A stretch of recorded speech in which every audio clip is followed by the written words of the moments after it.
How great would it be to get up close and personal with the beauty industry heroes we love and admire, and to ask them, how did you learn to do what you do? I'm Chris Baran, a hairstylist and educator for 40 plus years, and I'm inviting all our heroes to chat and share the secrets of their success.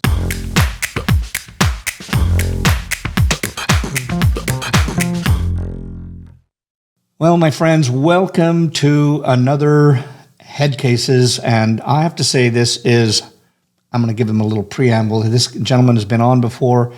He's my teacher, he's my mentor, he's a friend of mine. He's made me part of who I am today as a teacher and a leader. And the one that we did previously, the podcast that we did previously with this gentleman, was really amongst the highest ranked videos that we've had, and we're just honored to have him back on. And he has trained hundreds of thousands of people around the world, 25 different countries, on business, personal development skills, techniques that are necessary to be an excellent leader, a speaker, facilitator, and a trainer. He speaks to Fortune 500 companies, and he increases their sales and their training. And he does amazing things, increasing their leadership skills. And he helps individuals and companies increase their sales, now catch this, by anywhere from 15 to 85%. And, amongst all of this, he's a best-selling author. He has books including Sales Dogs, you probably heard me talk about, Little Voice Mastery, which I've been through, and one of his latest books called The Summit Leadership. You're going to learn a little bit more about his latest one at the end of this podcast, but like I said earlier, he's been a major role model in my life, and I'd just like to say, let's get into this week's Head Case with another episode of Mr. Blair Singer.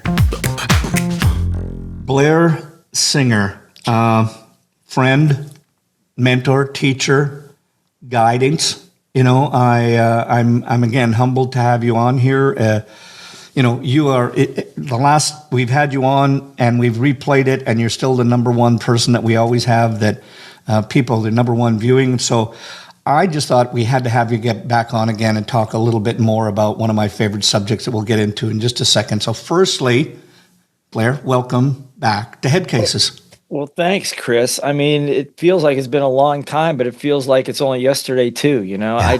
It's just one of those things when you're with the right people in the right place, the right time, in the right context, the time just disappears. And I am just very honored and grateful that the message lands. But anytime I have an opportunity to talk to you, it's always good. There's always deep thoughts, laughter, and sometimes even some tears. So Well, we've had many of those experiences together, and that's right. We talked about some of those on the last one. So if anybody hasn't watched, go back and watch the previous one as well. I'm sure it's guaranteed to get something out of it. But what I want to do is, for somebody that hasn't seen you before, as maybe this first time that they're going on, and they're going, "Who is Blair Singer?"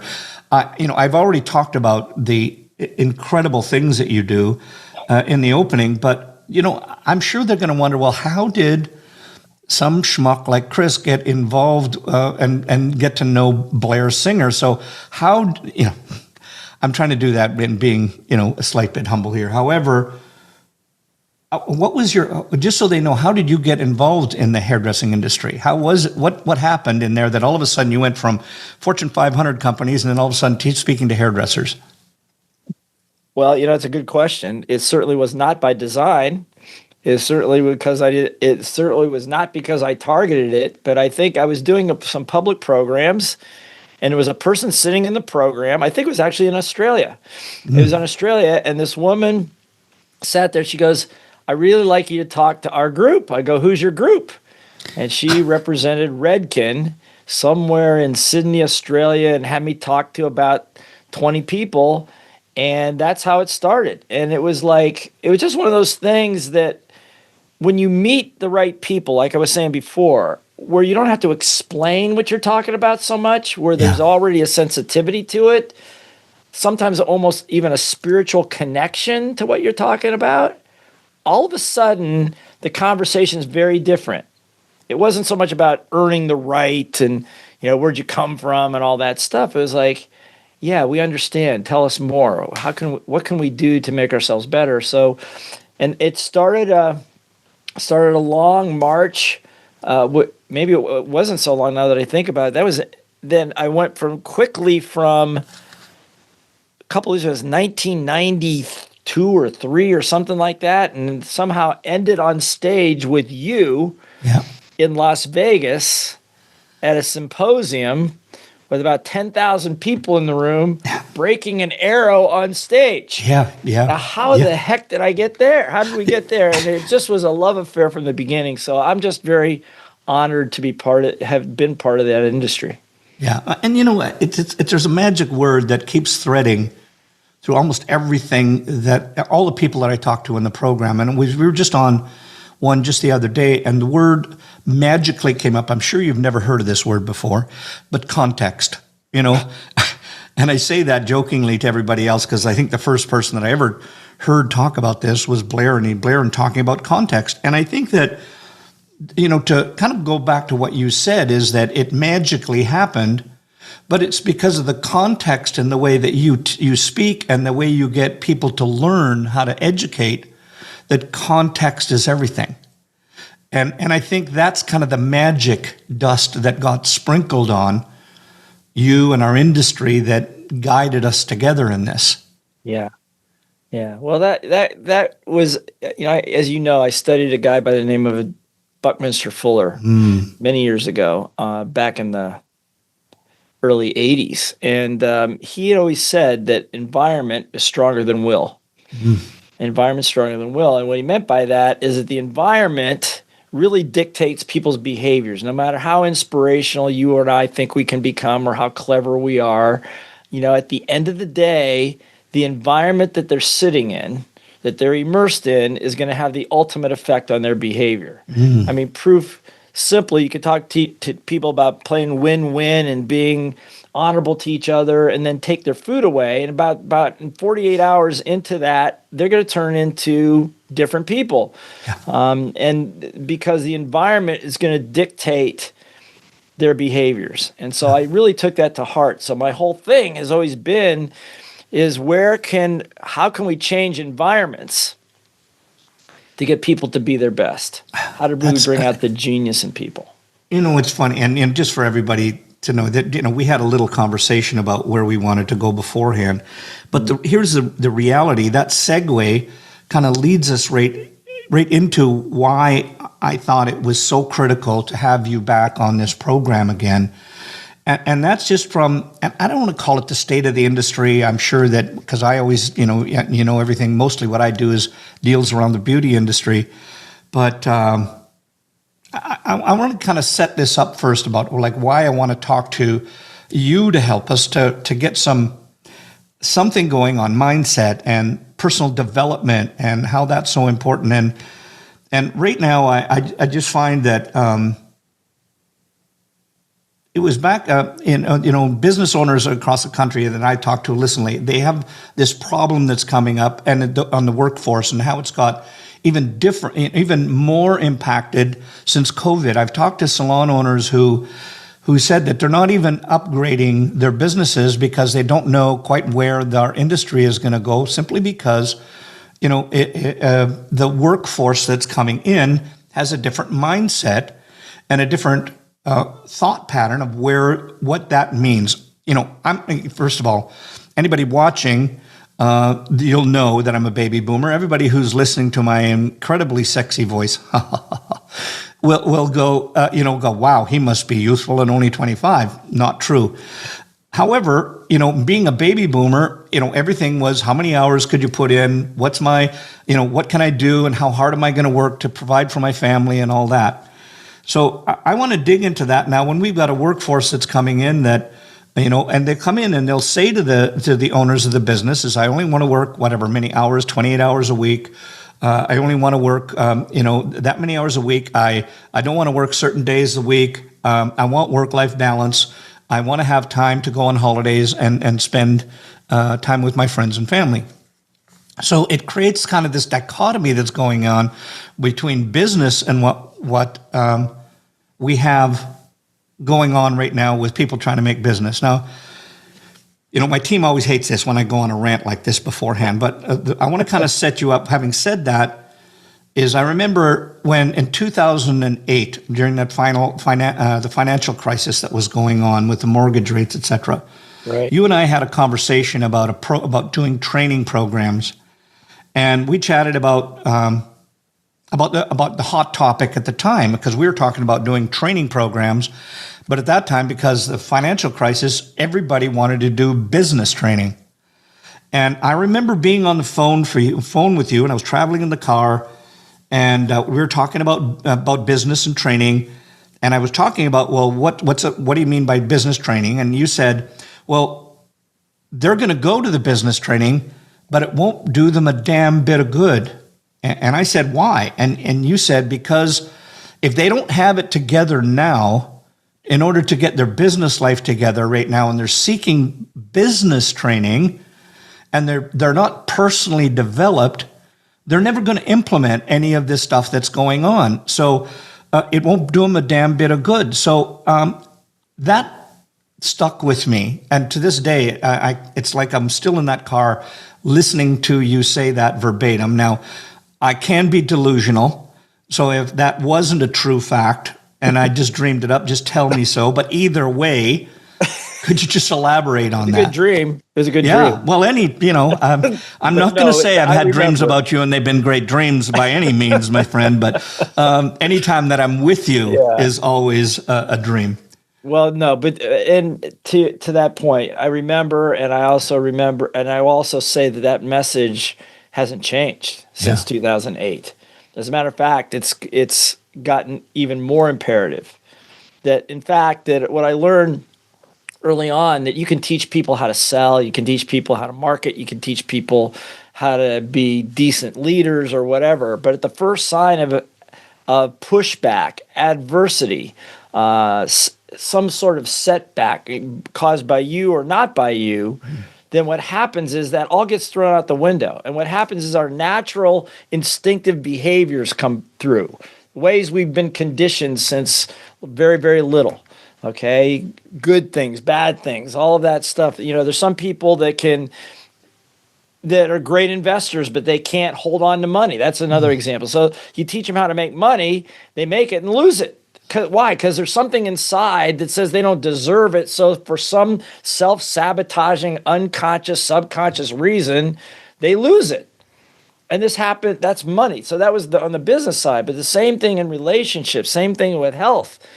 And so I think that today, when we start talking about people coming into the workforce and they're saying, look, we don't want to work hard, we don't want to do, I don't think what they're saying is they really don't want to work hard.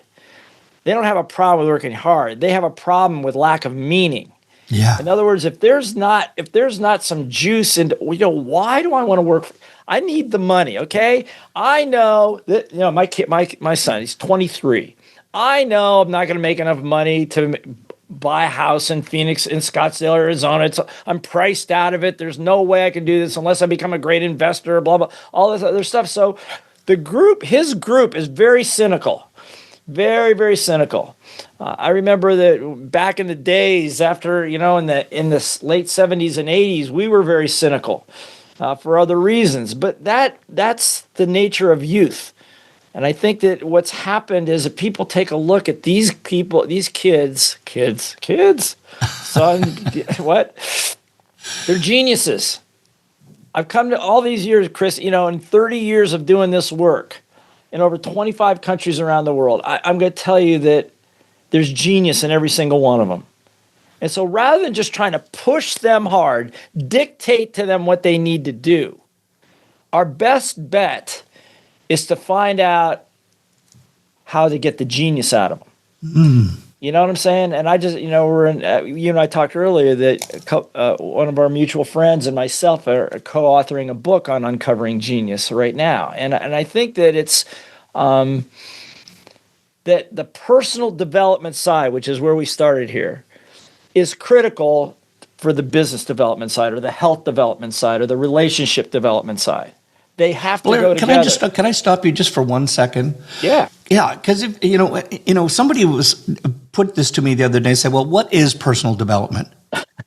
And I think it's kind of one of those ethereal things. Well, you can do all these things because you can develop yourself personally spiritually, emotionally.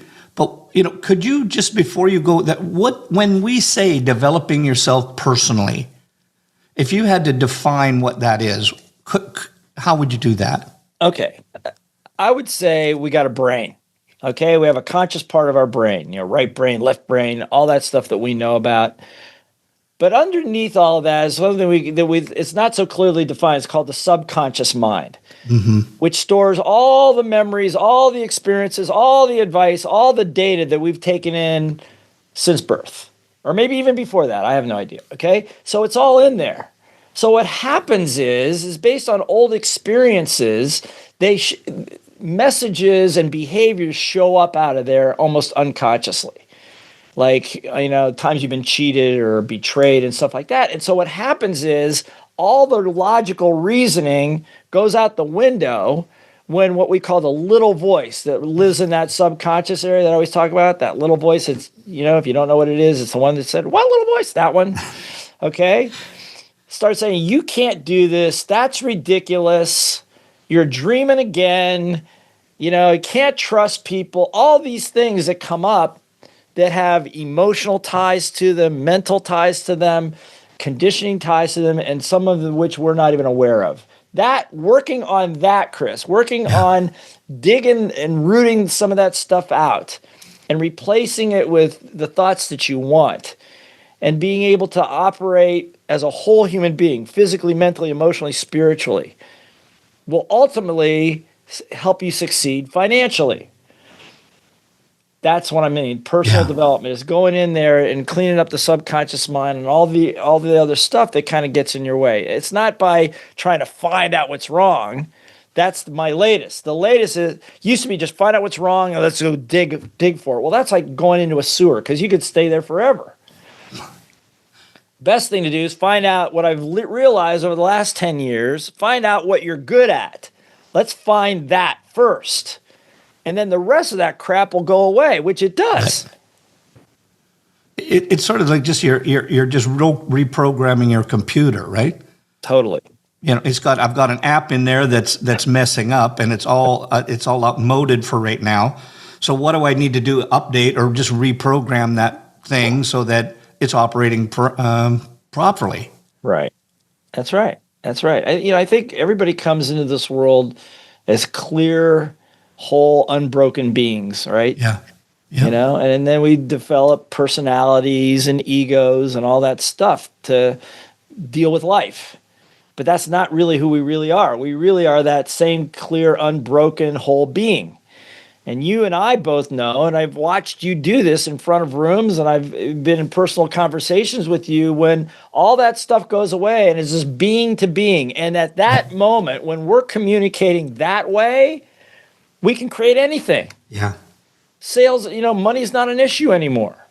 If it makes sense, we do it. If it's not, we don't. You know what I'm saying? And I think that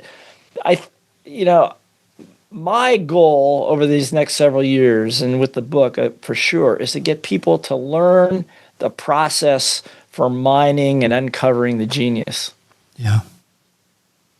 That's really interesting because I know that sometimes people think that we've got to go back and relive all the crap over again, just to, because sometimes they'll say, well, if you can just vocalize what that thing that made you the way you are, then that'll go away. It's probably something to a clearing that'll help you, but I think I like where you're going. It's okay. What are you really good at, and how can you maximize what all of that is? Right. Because I think we're always going to have foibles. We're always going to have this crap that I've been following you for years now. I've still got crap going on. I'm still messed up inside, but I'm still better than I was before. Me too. Yeah. Me too. And it's like, and personal growth and personal development, when you and I met years ago, the way to handle what personal development was about is finding where your obstacles were, finding out what's wrong with you and rooting it out, which can be painful and difficult. And I'm not saying it's bad because you and I kind of made it through all that stuff, but I think there's a better way, a faster way. And I think that with the generation that we're talking about that says they don't want to do what the baby boomers want them to do, you know, is that I think that are prime for that. One example, there's a U.S. congressman by the name of Jack Bergman. He's a congressman from Michigan. And he was a 3 or 4-star general in the Marine Corps in charge of recruiting. And I asked him, I said, how do he spoke at a lecture and I asked him a question. I said, how do you recruit people for the Marine Corps? I mean, Jesus, you don't pay them hardly anything. You work their asses off. You beat them up. You shoot at them, and some of them are going to die. And how do you get people to enroll for that? And he looked at me, he laughed. He goes, you really underestimate people, don't you, Blair? I go, what do you mean? He goes, the one thing that I found with almost all of them, he goes, they all want to be part of something bigger than themselves, number one, and they want to find the best part of themselves. So if you can, as an employer, as a business owner, if you can't give them money, but what can you give them? You can give them mentorship. You can give them, find out what they want, help them figure out how to get what they want, and help them find the best part of themselves. I'll say just one more thing on that, Chris. I all these years, all these programs, and I can't count the programs of the hundreds of thousands of people that you have been with and I've been with collectively all over the place. But I will bet you that if you or I stand in front of any room and ask this question, you'll get the same answer. How many of you in this room believe that there's still a bigger, better person inside of you? Mm-hmm. Raise your hand. Yeah. And right? And every single person will raise their hand. Why? Because they know, because they sense, and everybody's looking for it. Everybody's looking for it. And I think that this group is really looking for it more than ever before because of the odds that context is not in their favor. And this is something that I've said it to you, I've said it to hundreds of people. I'm not saying anything new.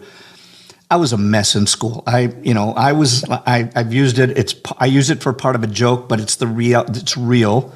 I was in the half of the class that made the top half possible, but it was because I never saw me as being anything that could be anything, greater than anything else. I started school when I was 4. I think that was the first thing that was probably held against me.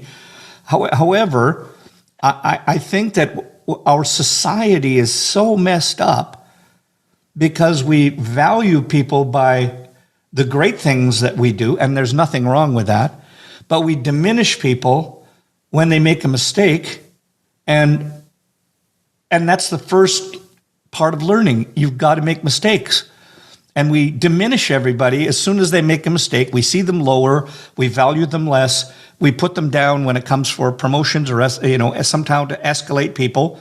Those are the people that we put down when all they did was try it the first time. That's right.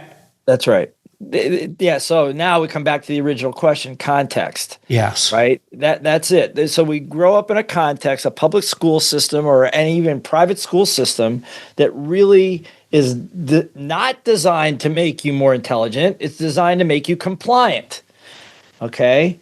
There was a longitudinal study, I put it in the book, of 1,500 people to test their genius.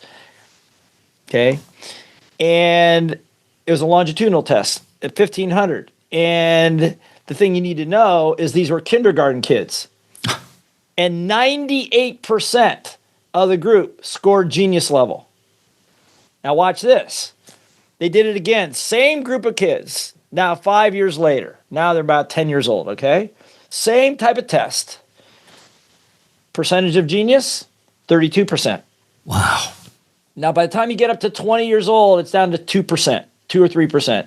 And you would think it would get better, but it got worse. Why? Because of the context. The one thing they all had in common is they all went to school. They all went to school. And they would learn that their creativity, which I'll call the genius in them, they couldn't sit still, they talked too much. This is the early genius that they were born with being squashed, and they learn that creativity has to give way for conformity. we need to conform. We need to make the teacher happy. We need to make our parents happy. We need to just do what it's told. Don't make mistakes, blah, blah, blah, blah, blah, blah, blah.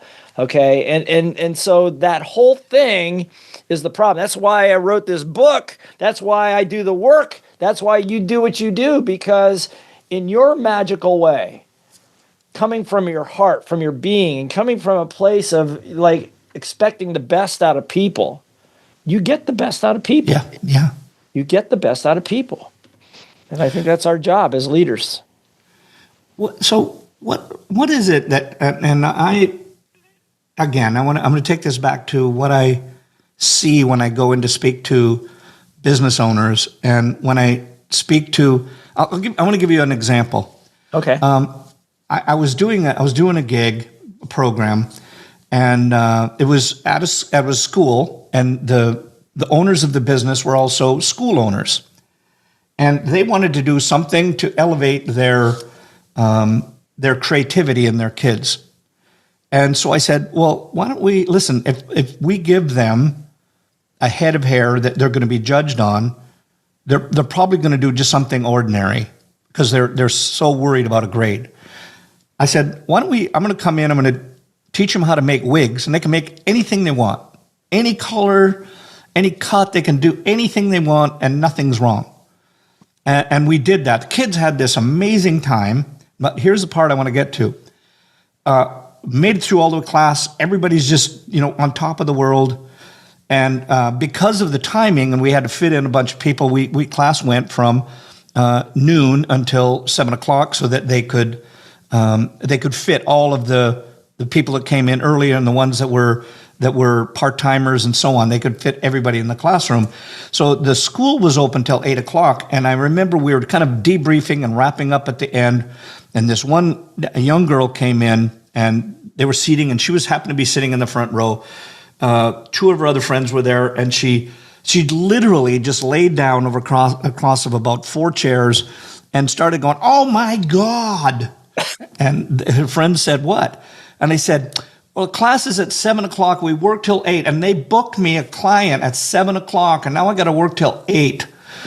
And I just kind of looked, and I wanted to say, well, isn't that why you're here?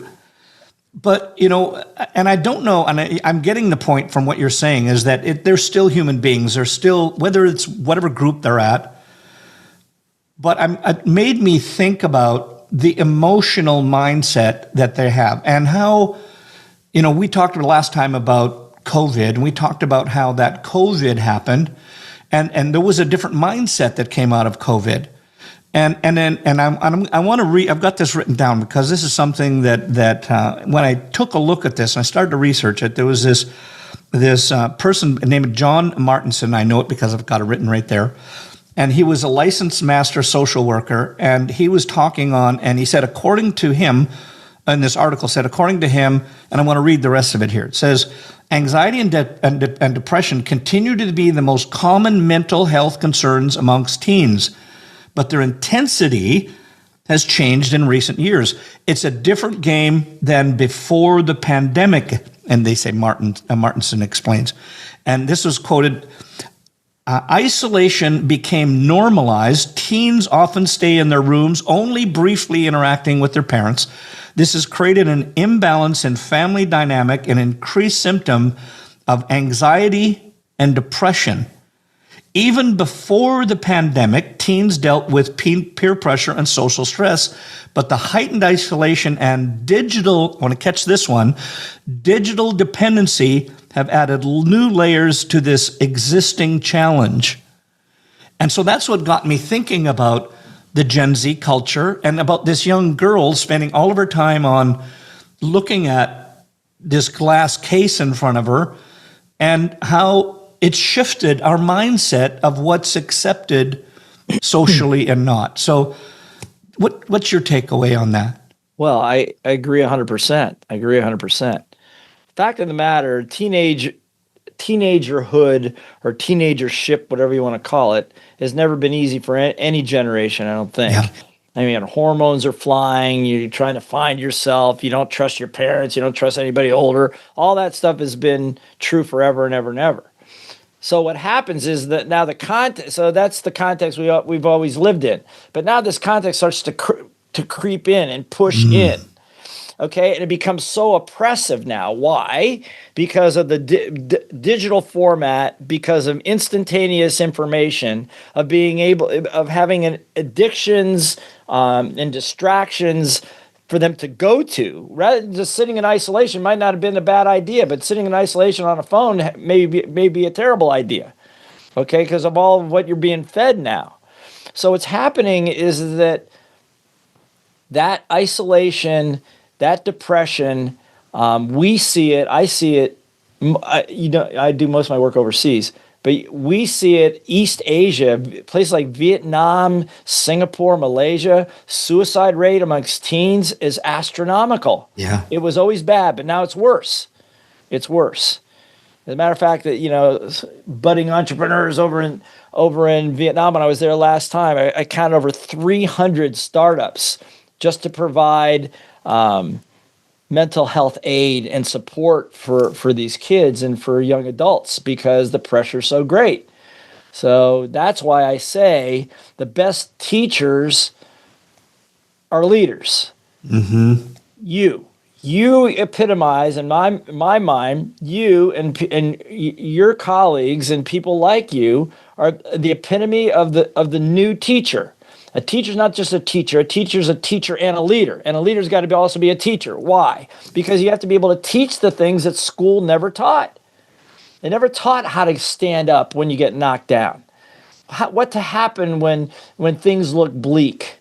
How do you keep going when odds are no longer in your favor, which is what every entrepreneur has to go through, which is what every person that tries to make something of themselves goes through. But without that support, and if you didn't know any better, you would think, why am I even on this planet? What is this all about? Is this like a bad joke that I'm here?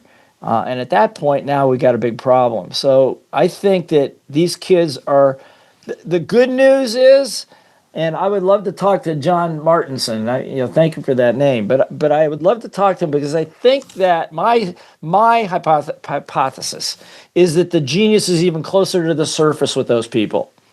Yeah. Just what is it you want? Well, what do you want? Okay, I don't know what I want. Okay, well, let's just talk about what you want, and start with that, and work back from that. So how can you get what you want? And certainly in the hairdressing world, the reason, your first question, why was there such a chemistry there, is because that's a group of people that were basically told you're not going to amount to anything. Yeah. All you're going to be is a hairdresser. You're never going to make any money doing that, and blah blah blah. And then you can't do school, so why don't you just be a hairdresser? Which is crazy. Some of the wealthiest people I know, some of the best business owners I know, and our friend Jason and you have really worked with those people. But I think that I'm getting pretty amped up about it. But I think there's a challenge, and the challenge is we have a whole generation in distress. And as Martinson says, as you just said, the stats are not getting better; they're getting worse. Yeah. And they're getting worse exponentially. And so I think it's time for us as leaders, if you've had any success in any area of your life, or if you've even had failures in your life, I think it becomes a societal responsibility to play forward and help somebody else. Yeah. Teach them what you know. At least you can teach them what not to do. Okay? You know what I'm saying? But where is that in our school system? It just doesn't exist. It's just non-existent. I would like to say, well, they're doing a bad job of it, but they're trying. No, they're not even doing any job of it. I bet we have something in common. I have this love-hate relationship. I hate paying for something that I'm not using. I hate working in a small, cramped box. Yet I love working in a cool salon that impresses my clients, and I love the culture and synergy of a team while enjoying the freedom of being my own boss. You too? What if all that was available to you at the salon you rent from? Meet Artist on Go, a game-changing way to rent salon space. With Artist on Go, you only pay for the time you're behind the chair. You can choose a salon that fits your vibe, location, and amenities. With Artist on Go, you're a part of a stylist community, not hustling alone. Plus, you get to enjoy perks like clean towels and back bar supplies. Check out Artist on Go, built for stylists serious about their clients and growing their brand without the hassles of managing a space. Here's the kicker. You can save more than 50% on your rent. To find out more, go to bit.ly/artistongocb. That's bit.ly/artistongocb. You know, I mean, you were talking about what people want, and that made me think of a mutual friend of ours, Seal. And she, I remember having this conversation with her. I was doing a program, and I could tell that this person just wasn't feeling they were fitting in. And so I sat them down, and I did this kind of thing that I do with, well, like, what do you want to achieve? What do you want to avoid? What do you need to act on? And it wasn't going anywhere because I was trying to take her to what's your goal? What do you really want? And I was taking to her goal. And this thing was, everybody was looking at me going, Chris, what are you doing? I don't understand where this is going. And it didn't die, but it was certainly not one of the better things I did. And I had the opportunity while being at one of Jason's programs. Seal was sitting right next door to me. And so we kind of struck up because Jason said, turn to your partner and talk about this, and that, and the other thing. And so we developed a friendship out of there. And I told her about this program, and she said something really simple. She said, well, Chris, don't make it about goals, because they're going to have these pictures of failures from the past because they tried to do goal setting and something didn't work. And so they think goal setting doesn't work. But if you put the word want in, it makes it about the present, and that's completely different about comparing yourself to the past. This is what I couldn't do in the past. It's what do I want right now? Right. And I went, well, that's just brilliant. Right. That's just brilliant. And that's why I love when you said about find out what they want. Right. And then help them get it. Now, you take the next step, which is what you pointed out, because I love Seal too, and she's a very dear friend and coach of mine as well. And it's like, if you ask the right question, you get the right answer. One of my mentors said that you got to assume a couple things. Most human beings, not all, most human beings are good. Somewhere deep inside, if you peel it all away, there's goodness in there. Okay. Yeah. That's my assumption. Second assumption is this is really important, that most human beings have their own answers to their own problems. They just don't know they do, or they don't know how to get to it. So the job of a leader is not to give advice, not even to do traditional coaching. It's simply to ask the right question. Like you said, what is it you want? Okay? So describe that to me. Good. Okay. So if you had all that, what problem could that create for you? Another question. Well, if I made a lot of money, I wouldn't know what to do with it, and I would lose it. Okay, good. So how could you handle that problem? Well, I suppose I get training and mentorship, blah, blah, blah, and all that stuff. Okay, good. And what would be the consequences of that if you did that? Well, I probably would. I wouldn't lose the money. Good. Have you ever done anything like that before? Well, yeah, I had somebody show me how to ride my bicycle one time, and it worked pretty well. Okay, good. Done. End of story. Now what's happened is you gave no advice. All you did was ask a couple very simple questions and allow a person to come to their own right answers. Yeah. Which is what Seal was talking to you about. And I think that's when we teach these simple things all over the world, people are just blown away at how people's mood level change and how their resiliency changes and how they come out of the dark. It takes some time in some cases because some people have bigger issues than others. But I tell you, it's very close. Yeah, it's very close. If we had enough good leaders and teachers that understood what you understand, what I understand, what we've collectively learned and discovered between us over these years, and allowed more people to use it. Wow. Isn't it interesting just how if people would just have open conversations with one another, like this right now. I mean, I'm having epiphanies right now because, like in part of what, when we're talking about, like in one of our business models that we have on how to train associates, and the biggest thing that I found inside there is that if there is accountability built into something, and it's my responsibility to be accountable, then I will be. But if I take away that, the reward of being accountable, I'm never going to get what I want. Let me give that a little bit more color. In one of our programs, we talk about if you want to go through and you want to get a certain amount of training in a certain amount of time, traditionally, I always called it the old way. The salon owner would say to the new hire, well, what do you want to do? And what you're going to go through our training. Our training is this long. You have to do this many pieces in this many days and this many weeks, and you'll get to this point. That's rigid. It's our method. And what we've tried to get people to do is to say, look, you're taking away their accountability, and you're just saying, and now they're looking at you and saying, well, I have to do things what you're telling me to do. No, and they're going to go, yeah, whatever. And however, if you can say, put the accountability on them so they get the joy out of the reward of doing it right, and say, okay, you've got this many lessons we have to go through. You've got this much time. I want you to say, I can help you, but how many of those lessons do you want to fit into this amount of time? And where do you want to be at the end? Do you want to do that in 3 weeks? Do you want to do it in 3 months? Do you want to do it in 4 months? Great. Let's put a plan together. And then I need to do check-ins with you. And I guess my point is that accountability and the reward of having to achieve something can be selfish or selfless.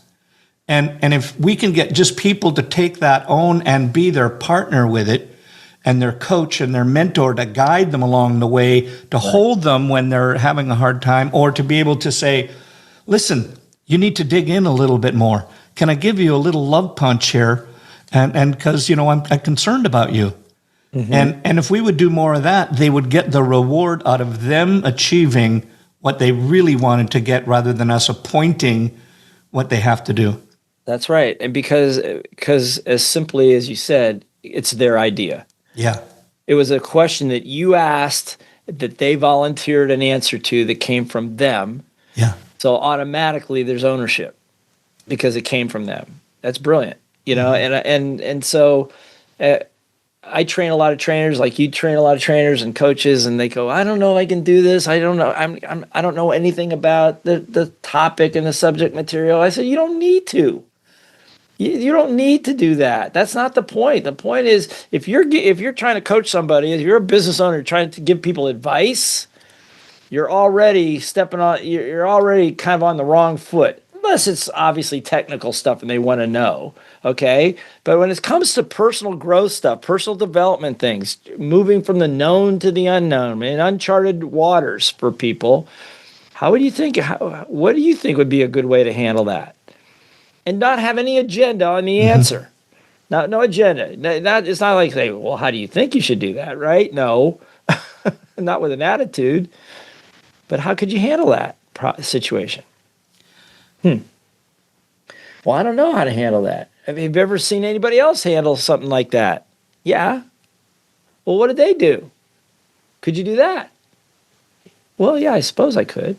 Okay, it's a different conversation. It takes more time. And I'll say it this way, I do mountain leadership every year. We climb Kilimanjaro, and one year we did Machu Picchu, and we had on the team, we had a guy whose name is Frank. Frank is a very wildly successful entrepreneur, but he was a special forces commander in Afghanistan and other places. And we went around the table talking about leadership. What's the job of a leader? What's the job of a leader? Everybody says adversity, making decisions, taking ownership, blah, blah, blah. And it comes to him, and he said, yeah, that's important, but it's not the most important. I go, what is it, Frank? And everybody's kind of stalled because this guy's a certified badass, right? We already know this.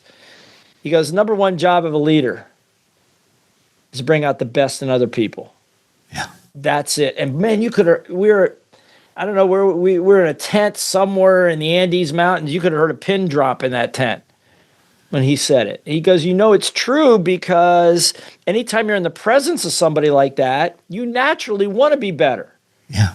Because you know that they want you to be better, and they got your back. You may not like them a lot, but they care.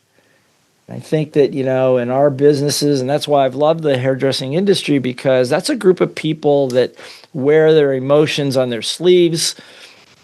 They have a deep sensitivity to people, emotions, colors, sounds, and heightened awareness. Now, that some people think that that's a curse when you're a little kid. I tell people that's a gift. That's your genius.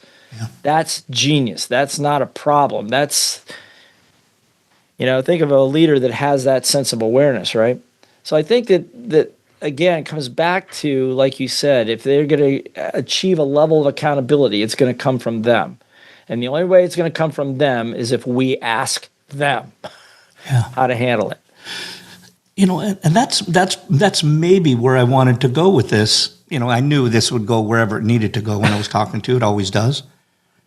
But the other question that I had written down here for me was to ask you was, okay, we know there's a problem, and there's a hiccup between the business owner and the employee, and the business owner wants this, the new employee for whatever reason, wants something that's maybe a little bit different or to the side.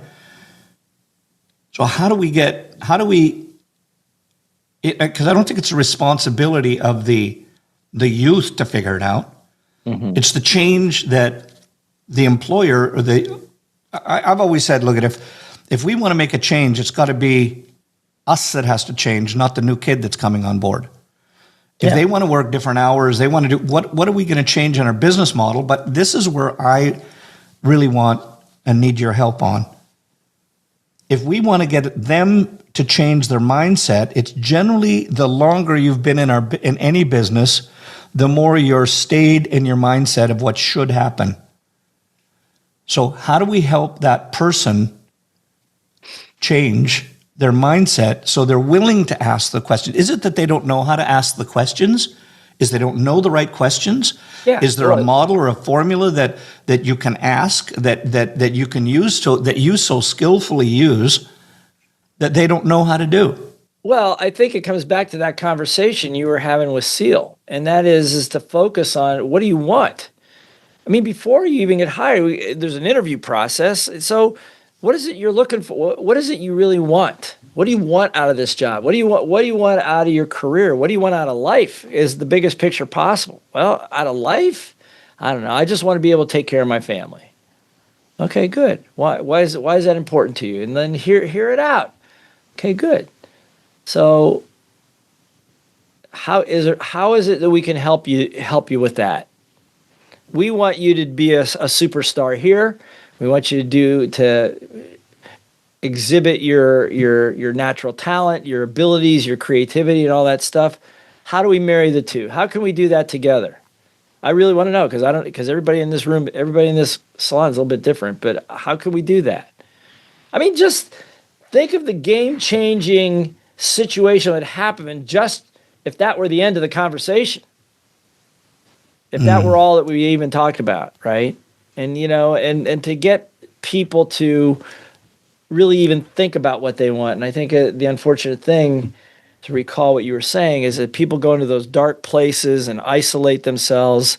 They give up on their wants. Yeah. They don't think their wants are valid, legitimate, or possible. Yeah. Which is just a shame. And I think, what the epiphany I'm having right now from what you said is that it's a two-way street. Is that the owner, you shouldn't have to be giving up everything, but you should want to help and make that person a better person. But if you got 15 people or 10 or 3, and they all want different things, there's got to be a way to juggle that. But there's also got to be a way to get out of it what you need, what your want and need is. Right. There's got to be a symbiosis in there. Right. Of what everybody gets something that they need. and gives up maybe something that they don't. That's right. And that's why good leaders are so difficult to find. They're so difficult to find because they have a sense of that. They have awareness of that, and you're going to make the situation different for everybody? No. But I would major in almost any business. Some people come in, why do you want to do this? Because I need money. Okay, that's a pretty standard answer. Okay, good. What do you need the money? Why? What do you need the money for? Well, I need it for this and this. Well, why is that important? So maybe step one, if we can help you make some more money here, would that be of value to you? Well, hell yeah. Okay, Yeah. So let's start there. It doesn't have to be life-changing, find my genius. But, we've used that, several times in helping stimulate sales. Yeah. Well, I don't want to sell product. Okay, good. Well, you said you had a beat up car that you're trying to get your kids to school. You're a single mom trying to get your kids to school, and you got to get to work on time. This car is undependable. How much would a new one cost? Yeah, I'd love a new car, or at least one that works. How much is that? Well, probably about $300 a month. Okay, good. So that'd be if you were able to generate an extra $90 a week, would that help? Heck yeah, that would help. Okay, good. So see what I'm saying? So Yeah. it doesn't have to be rocket science. You don't have to custom design the salon for each individual.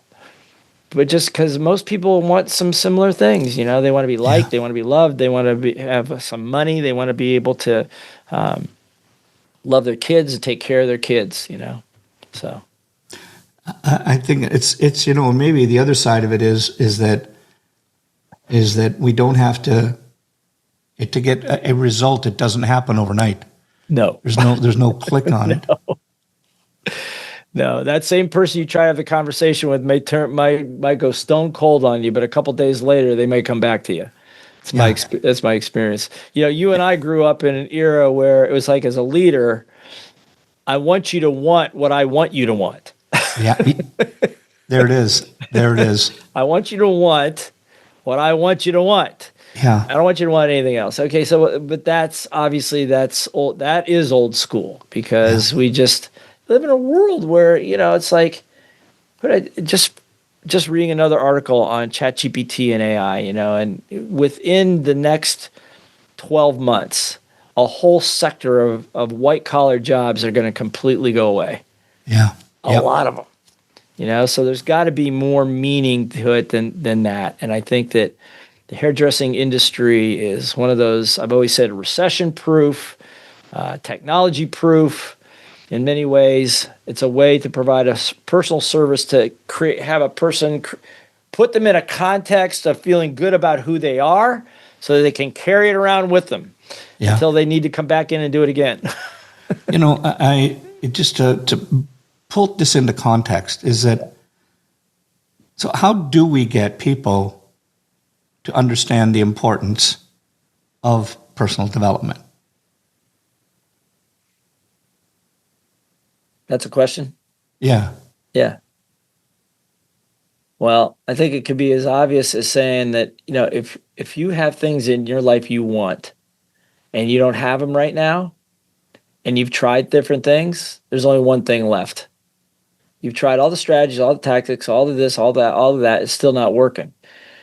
That leaves one other thing. That means that somewhere inside there are thoughts, feelings, ideas, conditioned responses that are running you on autopilot, and they're sabotaging your best efforts. Blair, maybe that's where I've been hung up on, is labeling it as personal development. Maybe it's just because what you're talking about, it's not, it's good. I'm going to personally develop you. It's a state. It's not a verb. So you don't, I'm going to personally develop you. It's about how do you help people get better at what they are. Right. That's it. I learned a long time back that, people that, and it's not my line, I don't remember who said it, but the person that controls the questions controls the conversation. And the link I've learned is that the more the better you can get at questioning someone. And I think it's about yes, it is about being an active listener. But then how do you spin anything you want it to say as a statement, put it out as a question to make people think? Right. Right. And if you can do that, that's what gives them the right to talk. And then the more they start to talk, the more you're going to learn about what it is that they really need and what they really want.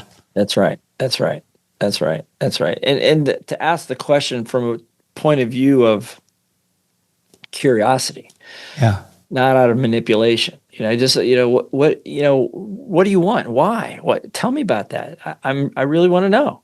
Yeah. It's okay to get lost in a conversation with somebody for a couple of minutes, to find out what's going on over there. And then to show extreme appreciation and acknowledgement, which is the other part of the key part of the context.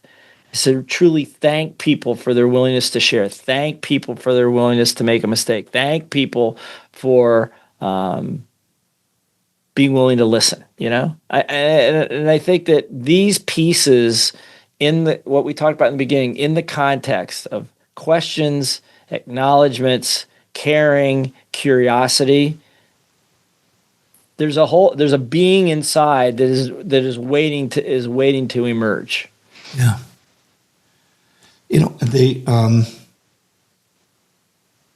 Again, it goes back to where I'm thinking about the context of dealing with, baby boomer dealing with Gen Z, and there's so much when you're comparing yourself, and I would just bring this little touch of why there's so much depression and anxiety and so on with the youth right now is the comparison that's going on. I'm always, I'm looking at what's on the screen. I'm comparing my life against somebody else, when all I'm getting is the snippet of the very thing that you're talking about, of the one event that you did, or the exaggeration that you've made of what it was.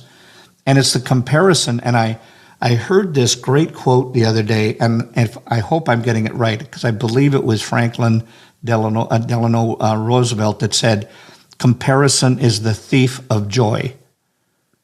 Comparison is the thief of joy. And I find that so many people that I talk to are always comparing themselves against somebody else. Right. What they have against somebody else.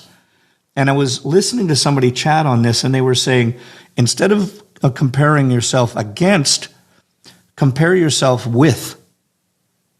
Look, where you were at this time, look at where I am now. I mean, you might be way up here, but where were you then and where am I now?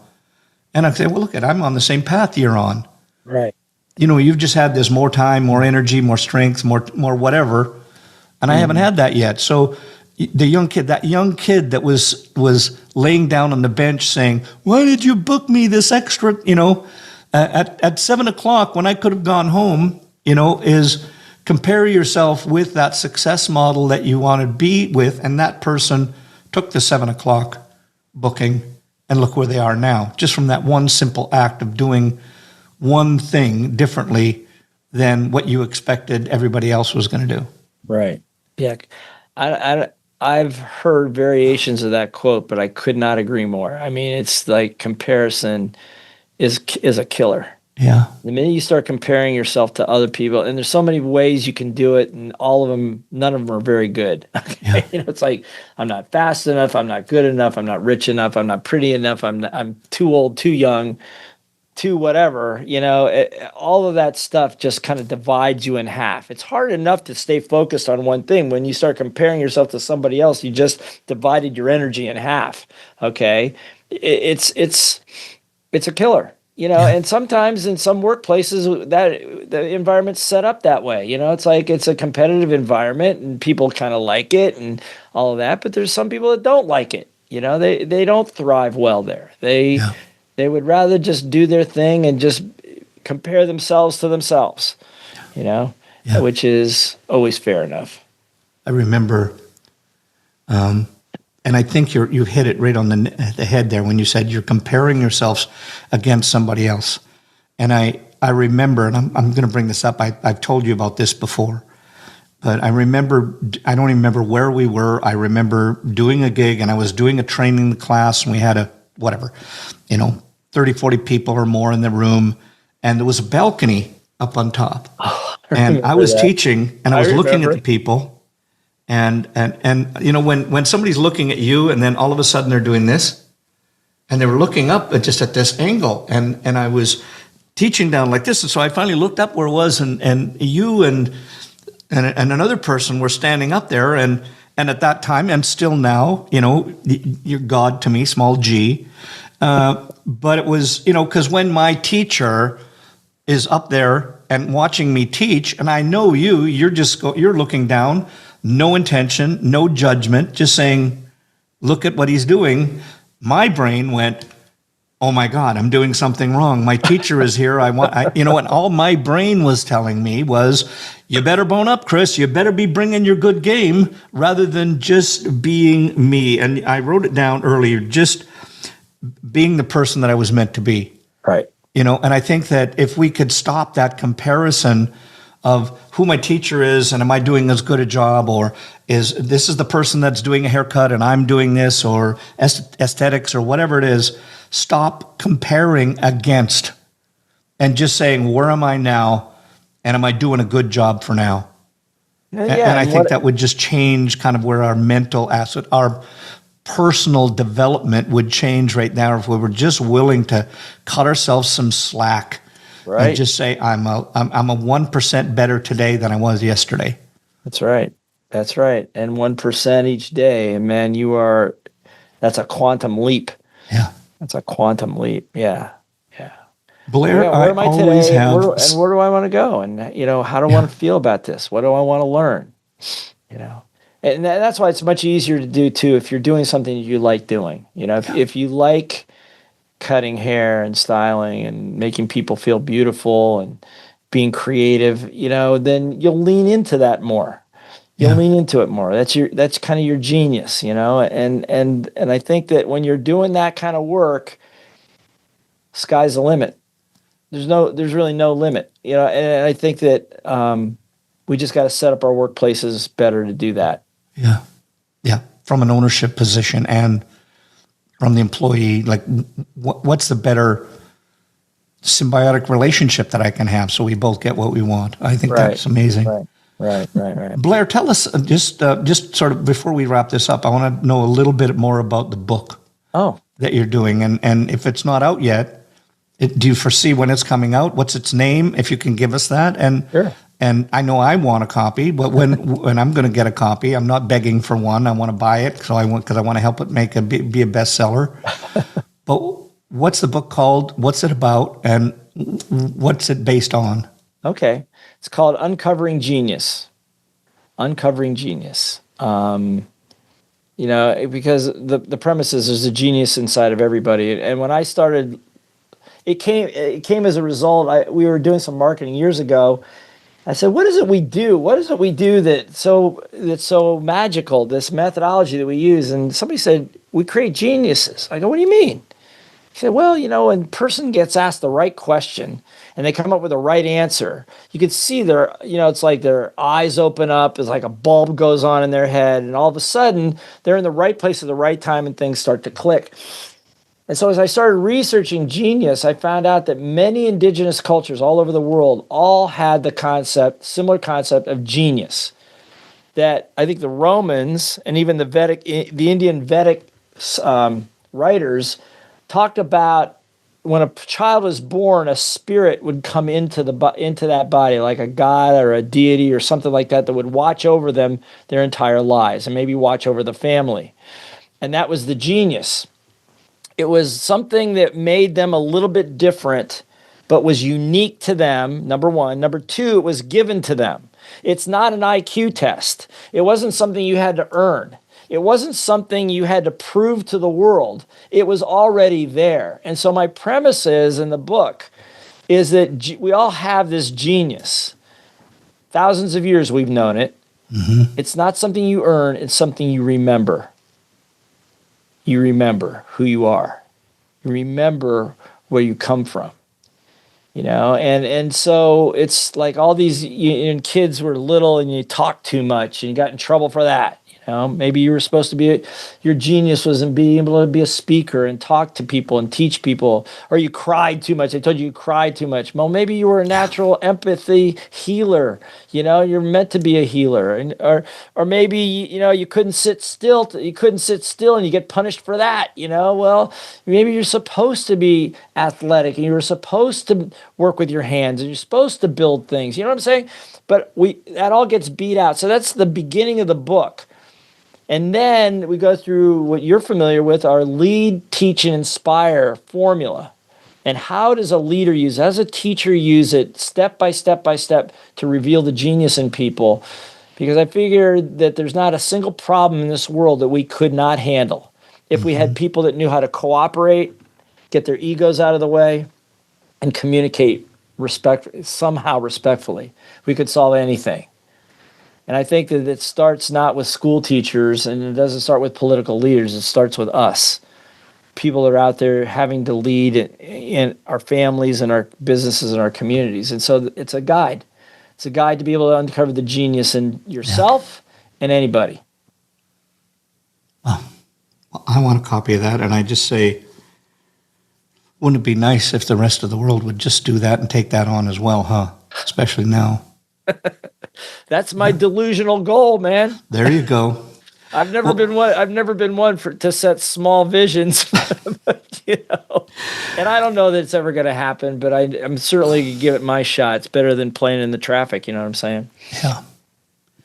Blair, as always, this has been an inspiring piece, and I don't care if anybody else got anything out of it. Yes, I do, but it was great for me. And I want to leave with everything, because here's my part. Here's what I mean. We went through a ton, but the quote that you said is that I think if we all took it away, and owners that were dealing with new kids coming in, the Gen Z, the senior stylist or whatever, as you said, if we can create something where they're a part of something that's bigger than themselves, and I think that probably epitomizes what personal development really is we can make them bigger, we're bigger, and we give them a place to grow into. I think that was just brilliant. I just want to say, for having you on here one more time, I just want to say, as always, thank you. You're just a brilliant, brilliant person and friend. Thank you, my friend. I'm always inspired when we get together, and we do these things, and I've got tears in my eyes, and I'm jacked up and enthusiastic because you're one of those people. It's one thing to have a vision. It's quite another thing to land the vision, to be able to land it. And, you've always been, you were a great student to begin with, but you've become a great colleague and a great mentor to me as well. Watching you build your vision and land it, and helping other people do that too. And if you and I can do that for a few more people, I think we got something called a movement. Yeah. Love it. So thank you. Thank you so much. As always. All right. Cheers, my friend. Thanks again for watching this episode. And if you liked what you heard, remember to smash that like or follow button, depending on your preferred platform. And make sure to share it with anyone you know that might be a fellow Headcase. Headcases is produced by Cut Action Media, with Marjorie Phillips doing the planning parts, Lee Baran on the video bits, and Adrian Taverner mixing the audio jazz.